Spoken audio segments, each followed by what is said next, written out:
আচ্ছা এইটো 25 নং বাগানপাৰা সমষ্টিত আজি দ্বিতীয়খন মিটিং সভা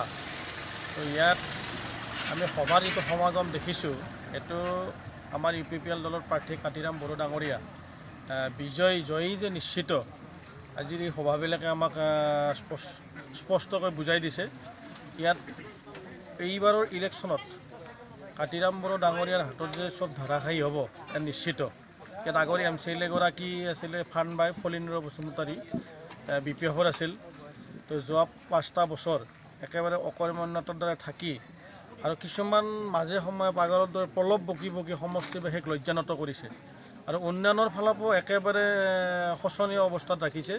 যোৱা 15টা বছৰ শাসক গোষ্ঠী BPFে চৰকাৰ চলালে BTCত আৰু এই সমষ্টিটোও যোৱা 15টা বছৰে আগত বনমালী বড়ো আছিল তাৰ পিছত ফানবাই ল'লে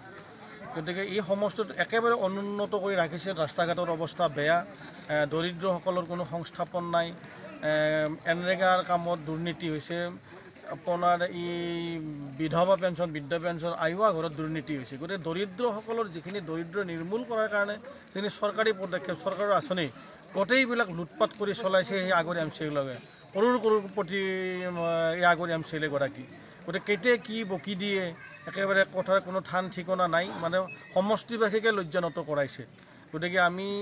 এইবাৰ বিশ্বাস কৰিব পাৰিছোঁ যাতে আমাৰ সভা সমিতিবিলাক বা জনসমাগম বা যিটো জনসাধাৰণৰ UPPLৰ প্ৰতি সমৰ্থন আমি বিনা দ্বিধাই ক'ব পাৰোঁ যে ফানবাই ইয়াৰ পৰাই বাই মাত্ৰ কাতিৰাম বড়ো সকলে কাতিৰাম বড়োক আদৰেৰে আদৰি লৈছে আৰু বিপুল ভোটত 40টা সমষ্টিৰ ভিতৰত এইবাৰ কাতিৰাম বড়ো ডাঙৰীয়াই বহুত বিপুল ভোটত জয়ী সাব্যস্ত কৰিব Hey there. Subscribe to my channel. And also press this bell icon.